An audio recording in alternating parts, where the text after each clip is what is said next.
사도행전 6장 1절에서 7절 말씀입니다. 그때 제자가 더 많아졌는데 헬라파 유대인들이 자기의 과부들이 매일의 구제에 빠짐으로 히브리파 사람을 원망하니 12사도가 모든 제자를 불러 이르되 우리가 하나님의 말씀을 제쳐놓고 접대를 일삼는 것이 마땅하지 아니하니 형제들아 너희 가운데서 성령과 지혜가 충만하여 칭찬받는 사람 7을 택하라.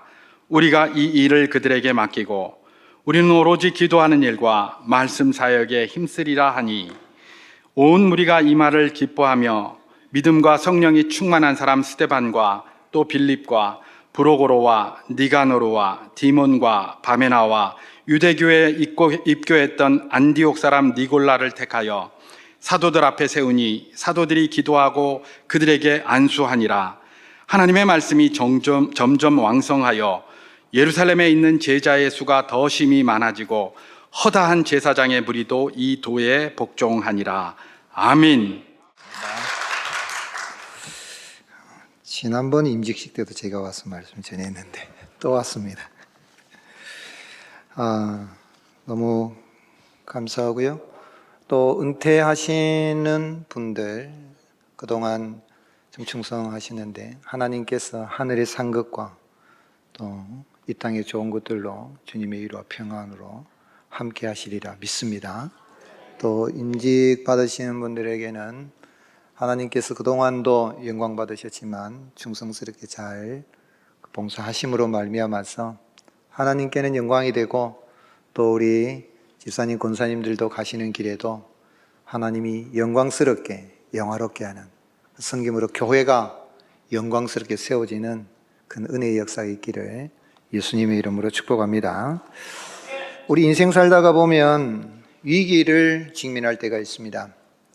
그래서 그 위기를 잘 극복하면 가정이나 교회나 국가나 이렇게 부흥하고 성장할 수가 있습니다. 그러나 그 위기의 순간을 잘 넘기지 못하면 큰 어려움에 봉착할 수가 있죠. 셰익스피어에 버금가는 영국의 시인 존 밀턴이 실명을 했습니다. 그래서 앞을 보지 못하는 그런 가운데에 자신이 주장하던 공화제가 무산이 되고 왕정이 다시 복구되는 가운데 정치적 위기가 닥쳐왔을 뒤에 사람들은 이제 그가 앞도 보지 못하게 되니까 이제 끝났다 이런 이야기를 하는데 존 밀턴이 그런 이야기를 했습니다.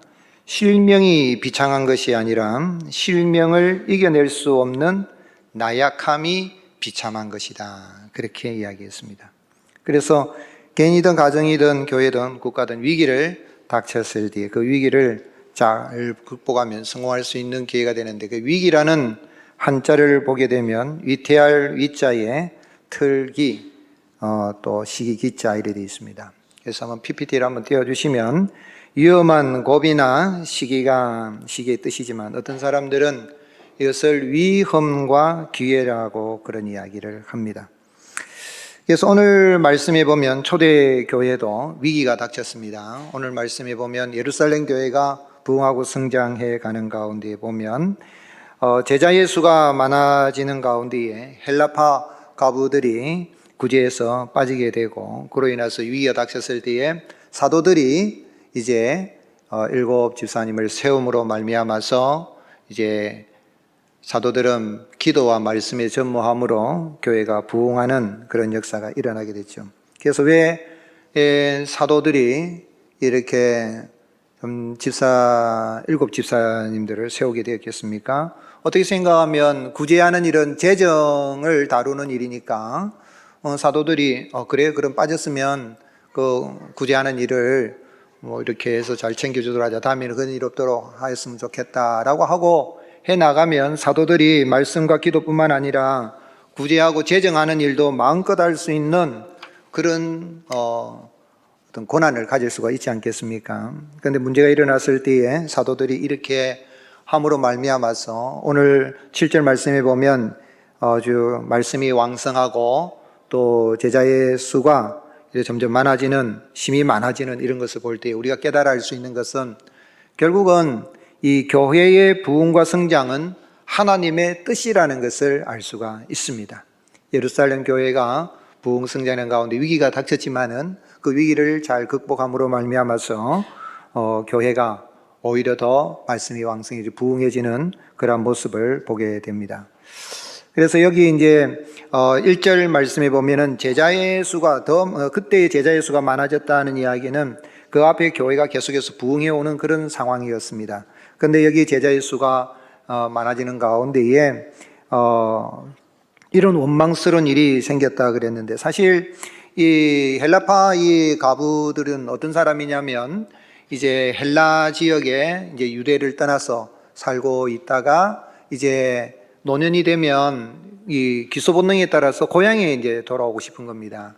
고향에 이제 돌아왔는데 이 사람들 헬라 지역에 사는 유대인들이니까 헬라파 이 과부들이라는 거죠. 돌아오면은 보통 구제는 그 과부들에 대한 이 구제는 그 집안에 친척들이 있으면, 자녀들이나 이런 친척들이 있으면 돌아봐 줘야 되는 거죠. 교회에서도 할 수 있겠지만은. 그런데 이제 그런 헬라 지역에 살다가 돌아왔으니 친척 관계도 또 그렇게 많지도 않고 그런 어려움이 있는 데다가 숫자가 또 적은 거죠. 그래서 이 히브리파 과부들은 그곳에서 살았으니까, 예루살렘에서 살았으니까 여러 가지 인정도 받고 숫자도 많아지는데, 헬라파 과부들은 숫자가 적다 보니까 아마 구제에서 누락이 된 거예요. 그런데 이제 이 일로 인하여서 이제 참 사도들이 그런 결정을 하고 일곱 지성을 세우자 할 때에 7절 말씀 우리 한번 같이 한번 읽겠습니다. 시작.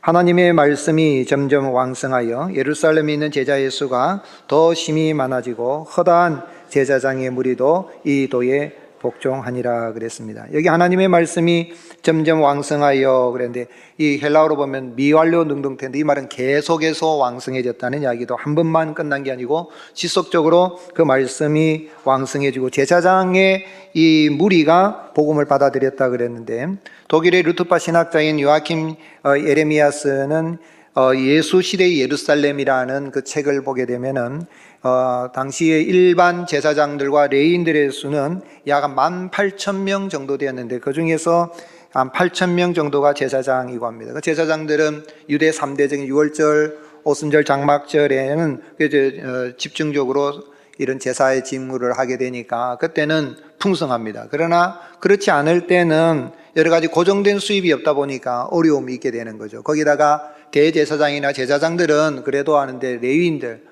또 제사장 가운데 대제사장이 아닌 이런 사람들은 여러 가지 수입에 어려움이 있는 데다가 대제사장 같은 경우는 11조를 받아서 생활을 하고 하니까는 그런 어려움이 없지만은 제사장들이 자신들의 어떤 생활에 있어서 어려움이 있다라고 했는데, 마침 이 초대 예루살렘 교회는 그곳에 가진 사람이든 가지지 못한 다 모여서 서로 자기의 재산을 자신의 것이라 하지 않고, 바나바 같은 경우는 밭을 팔아서 사도들의 발 앞에 놓고 그것을 나누는 이런 공동체가 형성되는 말을 듣고 또 그런데 참여하면서 믿음이 생겨서 예수님을 믿게 된 거죠. 그래서 다음 PPT에 보게 되면은 이로 인하여서 이제 저희 교회가 점점 부흥하게 됐다는 이야기 때, 초대 예루살렘 교회 모습은 처음에는 120문도가 이렇게 해서 이 3,000명이 120명이 성령을 받아서 복음을 3,000명이 회개하고 세례를 받는 역사가 있게 됩니다. 그런데 사도행전 4장 4절에 보면은 말씀을 들은 사람이 믿는 사람의 수가 많은데 남자의 수가 몇 명이라 그랬습니까? 남자의 수가 5,000명이라 그랬어요. 5,000명이 남자의 수니까 여성까지 포함하면 저도 10,000명은 넘어간다는 이야기죠. 그래서 사도행전 21장 20절에 보면은 참으로 예수님을 믿는 사람의 그 숫자가 예루살렘 그때 당시에는 믿는 자가 수만 명이 되었다 그랬어요. 120명으로 시작했던 이 교회가 3,000명이 회개하고 5,000명이 또 회개하고 수만 명이 됐다는 건 엄청난 부흥입니다. 당시에 예루살렘의 그 주민들의 숫자가 작게 나는 25,000, 많은 한 8만 명 정도로 된다면 수만 명이 됐다는 이야기는 엄청난 부흥이죠. 그래서 성령님의 이 폭발적인 부흥인데, 여기서 알 수 있는 것은 교회가 부흥하고 성장하는 것은 하나님의 뜻이라는 것입니다. 그 일을 하기 위해서 사도들은 자신들에게 고난이 될 수 있는 부분이지만 이것을 구제하는 일을 이게 집사님들을 세워가지고 구제하는 분들을 직분자를 세워서 맡기고 기도하는 일에 말씀을 전하는 일에 전무하게 된 거죠. 우리 예수님께서 이렇게 목회를 하실 때도 보면 예수님도 대형 교회 목회를 하신 걸 알 수 있습니다. 오병이의 기적을 할 때 보리떡 5개 물고기 이 2마리를 가지고 예수님께서 장정만 몇 사람을 먹였습니까? 5,000명을 먹이고, 또한 이 질병의 기적을 통해서는 장정 4,000명을 먹이는 그러한 이 기적을 예수님께서 베푸셨는데, 누가복음 12장 1절에 보면 그동안에 물이 수만 명이 모여서 서로 밟힐 만큼 되었던, 사람들이 입추의 여지가 없다 그러죠. 입추라는 것은 바늘을 세울 여지가 없을 정도로 사람들이 빽빽하게 모여서 서로 밟힐 정도로 예수님에게 나왔다는 거예요. 오늘 여러분, 저는 교회가 부흥하고 성장하는 것은 우리 하나님이, 우리 예수님이 원하시는 것이라는 것을 예수님의 목회 사역을 통해서 우리가 볼 수가 있는 것입니다. 그러므로 오늘 직분자를 세우는 것은, 또 직분자가 사역을 하다가 은퇴하는 것은 하나님의 나라, 이 하나님의 나라의 모형인 교회가 부흥하기 위하여서 하나님이 직분자를 세우시는 것입니다. 그래서 이 사도의 반열이 말씀을 전하는 우리 목회자뿐만 아니라 모든 직분자들은 하나님의 참 나라 건설을 위해서, 교회가 계속해서 부흥 성장하기 위한 이 동력자다, 하나님의 동력자라는 사실을 알고 우리를 세워주신 은혜에 감사하여서 우리가 이 직분들을 잘 감당해서 교회가 계속 부흥 성장하는 그런 은혜의 역사가 있기를 예수님의 이름으로 축복합니다. 그래서 이 바로 고린도 3장 9절에 우리는 하나님의 동력자라 그랬습니다. 오늘 은퇴하시는 분들 참 하나님의 동력자로 일하시고, 은퇴는 하시지만은 천국 가는 날까지 우리는 계속해서 하나님의 나라 건설을 위해서 일해야 될 것입니다.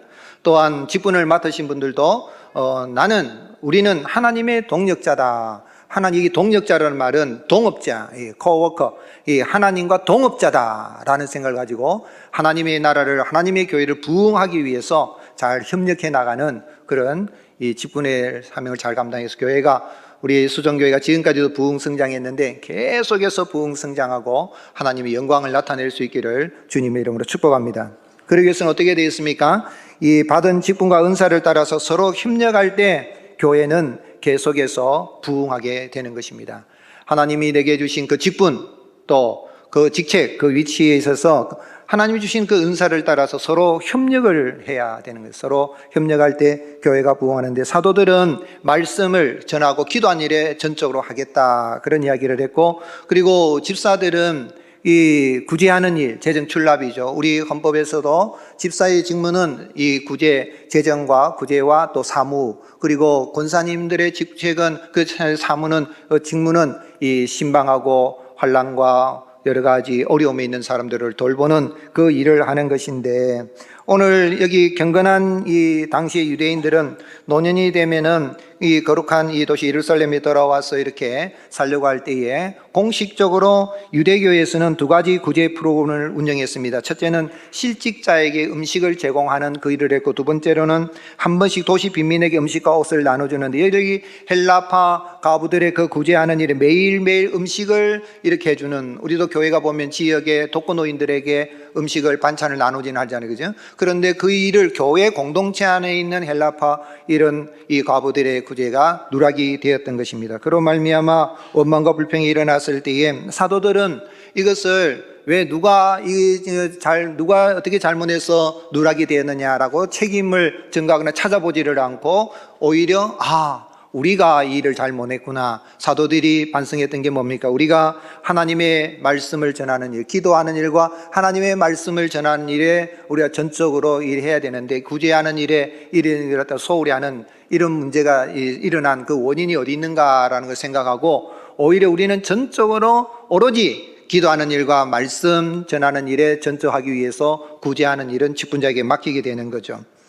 그래서 결국은 어떻게 보면 사도들이 말씀을 준비하는 그것보다도 구제하게 되면은 재정을 관리해야 되고, 여러 가지 돌아봐야 되고, 신방해야 되고, 그러다 보면 말씀 준비하는 데 소홀하게 되고, 또 기도하는 일이 이 사도에게 있어서 목회자의 가장 첫 번째입니다. 목사의 직무 8가지에서 헌법 개정에서 9가지가 있는데, 그 목사의 직무 첫 번째가 뭐냐면 교인을 위해서 기도하는 일입니다. 교인을 위해서 기도하고, 말씀을 전하고, 성찬을 집례하고, 그리고 이 교인들에게 이게 강복하는 거죠. 하나님의 복을 선언하는 일인데 이게 다 예배입니다. 예배의 요소죠. 그리고 찬양을 지도하는 일. 이 5가지 앞에 9가지 중에서 5가지는 예배입니다. 예배의 요소가 이 목사의 직무가 있는데 목사가 이 일을 잘 하도록 하기 위해서 이 평소에 구제하는 일이라든지 신방하는 일들은 집사님과 권사님들을 세워서 일을 하도록 그렇게 사도들이 전한 거예요. 얼마나 귀한 일입니까? 그러므로 인해서 이 사도들이 이 말씀 전하는 일에 집중하게 되어지는 거죠.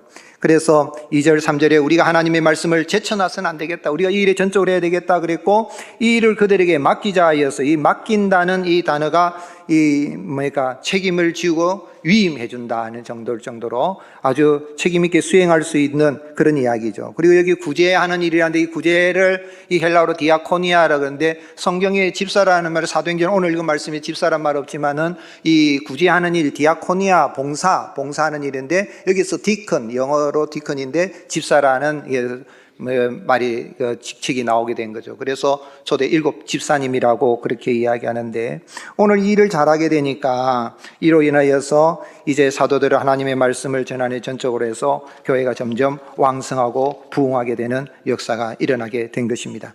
그러므로 오늘 여기 직분을 받으신 분들 해야 될 가장 중요한 일이 뭐냐면 우리 담임 목사님이 목회자가 하나님의 말씀을 전하고 기도한 일에 이 예배를 공예배 이 예배를 잘 인도하는 일을 잘 준비할 수 있도록 협력하는 일입니다.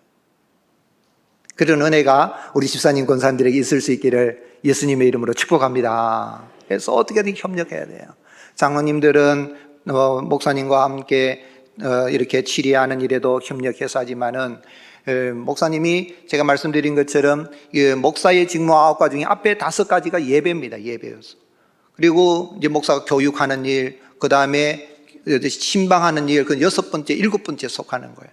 그리고 8번째가 장로님들과 함께, 장로들과 함께 협력하여 치리하는 일은 목사 8번째 일이에요. 치리하는 일, 장로님들의 첫 번째 직무는 목사와 협력하여 치리하는 일이 첫 번째입니다. 치리를 잘하려고 하니까 장로님들은 두 번째로 뭐냐면 신방을 해야 돼요. 그리고 기도하고 신방하고 돌아보고 그다음에 장로님들은 목사님이 가르친 그 말씀을 따라서 성도들이 사는가 살지 않는가 돌아보는 신방을 해서 가서 권면하는 거죠. 권면 장로님들의 직무도 권면했는데 그 할 때 뭐냐면 목사님이 주일날 강론한 그 말씀을 성도들이 그대로 살고 있는가 살고 있지 않은가 그렇지 않다면 권면하고 또 그걸 알게 되면 장로님도 역시 기도하고 그리고 제일 마지막에 중요한 건 목사님과 협력하여서 돕는 일이라는 거죠. 그래서 제가 바라는 거는 제가 수정교회 같은 경우는 제가 3번째 왔나요? 목사님 저를 3번째 불러주셨나요? 왔는데 그런데 제가 부러운 교회예요. 모자이크 교회가 우리 부산로에서 참 좋은 교회지만은 그런데 수정교회가 그 다음으로 좋은 것 같아요. 제가 왜냐하면 이거 녹음돼 가지고 수정교회가 더 좋다 그러면은 제가 모자이크 교회 목회하기 힘들어요. 근데 너무 수정교회 아름다운 이런 교회인데 너무 제가 수정교회 올 때마다 느끼는 건 아주 시원하고 은혜스럽고 근데 찬양팀이 제가 조금 뒤에 분들은 악보 보는데 앞에 분들은 악보를 안 보시더래요. 대단해요. 그냥 다 하는데 찬양하는데 얼마나 준비했었는데 영광스럽고 한데 그래서 지금까지도 부흥 성장했는데 바라는 것은 잘 협력해서 계속해서 더 부흥해 나아가는 그런 은혜의 역사가 있기를 주님의 이름 축복합니다. 여기 보면 코뿔소 있죠. 코뿔소는 시력이 아주 나쁘다 그래요. 코뿔소는 시력이 아주 나쁜데 이 동물의 거친 살결에서 이제 새들이 와가지고 여기 있으면 새들이 코뿔소 등에 곤충들을 잡아먹는다는 거예요. 그런데 코뿔소가 눈이 나쁘고 그러니까 근데 어려움이 있으면 이 새들이 이렇게 아주 반응할 수 있도록 위험 신호를 준다는 거예요. 뿐만 아니라 레이틀이라는 오소리 일종의 이런 동물인데 이 두견새는 꿀을 좋아하는 거예요. 그런데 둘이서 같이 이래 행동을 하면서 아주 시력이 좋은 이 두견새가 이 꿀이 있는 벌집을 찾아내면 레이틀은 또 강한 발톱이 있으니까 벌집을 해가지고 둘이서 잘 먹고 잘 산다는 거예요. 이 동물의 자연 질서 세계도 보면 서로 협력하는 그런 모습이 있는 거죠. 교회를 부흥하고 성장시키기 위해서는 목사 혼자 할 수가 없습니다. 오직 목사님은 기도한 일에 말씀 전한 일에 전무할 수 있도록 하고, 신방하는 일, 그것도 사실은 7번째 뒤에 속하는 일이에요. 치리하는 일은 8번째, 치리하는 당에도 너무 오래 하지 말고, 그래서 목사님이 피곤하지 않도록, 그래서 장로님들이 잘 협력하면 뭐 제가 말씀 안 드려도 수종교회에 아마 지금까지 잘 해요 오셨고 하는데, 이 일들을 잘 하기 위해서 직분자를 세우신 줄로 믿습니다. 그래서 잘 협력해서 주님이 원하시는 그런 교회로 지금까지도 세워주셨는데, 지금까지도 부흥했지만은 계속 부흥하고 하나님이 영광을 드러내는 그런 은혜가 있기를 주님이 축복합니다. 저도 이제는 목회가 이제 은퇴가 점점 다가오는데, 은퇴하시는 분들 귀하게 이렇게 섬기셨는데, 은퇴하신 이후에도 이제 직분에서는 은퇴는 있지만 사역의 은퇴는 없습니다. 집에 가셔가지고 신약 성경에 한번 검색해 보셔가지고 신약 성경에 은퇴라는 단어가 나오는데 찾아보십시오. 없습니다. 구약에는 있습니다. 제사장과 레위인은 50세까지 나오는데 없어요. 우리는 예수님 믿는 사람은 천국 그날까지 교회가 부흥하기 위해서 계속해서 일해야 될 줄로 믿습니다. 그래서 은퇴하시더라도 더 강건하셔서 이렇게 하나님이 나를 협력하신 것처럼 더욱더 계속 협력해서 우리 이 수정교회가 정말 주님이 기쁨이 되는 그런 교회로 세워져 갈 수 있기를 예수님의 이름으로 축복합니다. 제가 이 목회하면서 저는 한국 교회사를 제가 이렇게 살펴보고 있는데, 보면 저 목회에 힘이 된 사람들, 로마서 16장에 보면은 그 이제 목회 바울도 보면은 자기의 도움이 됐던 사람들 쭉 열거 나오잖아요. 저도 이제 은퇴할 쯤 되면은 제 목회에 도움이 된 사람이 누구였나 한번 적어볼까 생각이 드는데 모르겠어요. 적을지 아닌지 모르겠지만, 근데 마음에 남는 분이 있어요. 제가 대구에서 목회할 때에 박은식 이 장로님이라고, 이분은 이 유도가 8단입니다. 이 고등학교 이 교장 선생님인데, 제가 이제 이렇게 설교를 하고 목회를 하면 제가 뭐 다 잘할 수 없잖아요. 목사 다 좋아한다 할 수 없잖아요. 그런데 어떤 분이 와서 장로님, 목사님한테 이런 말 해가지고 좀 장로님 앞장서서 나서줘야 되는 거 아닙니까? 뭐 이런 이야기 했습니다. 소리, 장집사님들이 주로 그런 이야기를 해요. 그런데 이 장로님 뭐라고 말씀하시냐? 우리 목사님은 늘 기도하고 말씀 살피니까 마음에 안 들어도 알아서 목사님이 다 수정하고 하더라. 그러니까 우리가 할 일은 목사님 말씀에 순종하기만 하면 돼. 그러더라고요. 그런 이야기를 하셨다라고 제가 들은 거죠. 아멘이십니까? 예. 그러니 제가 교회에 이렇게 처음 부임해 가니까 유도가 8단인데 저보고 그래요. 목사님, 한 수 가르쳐 드릴까요? 그러더라고요. 제가 장로님 안 가르쳐 주셔도 됩니다. 저는 그냥 연약합니다. 잘 봐주세요. 그랬어요. 제가 모자이크에 와가지고요. 제가 부임해서 3년 동안 안녕하세요. 새가족입니다. 잘 부탁합니다. 3년 지나니까 목사님 이제 새가족 아닙니다. 마음껏 하십시오 그러더라고요. 오늘 여러분, 우리 목사님은 제가 참 존경하는 귀한 목사님인데, 귀한 목사님 하나님 보내주신 것을 귀하게 생각하고 지금까지도 잘 하셨지만 직분자 세워져서 우리 이 수정교회가 더 부흥하고 계속 부흥하고 하나님의 영광을 드러내는 은혜의 역사에 있기를 예수님의 이름으로 축복합니다.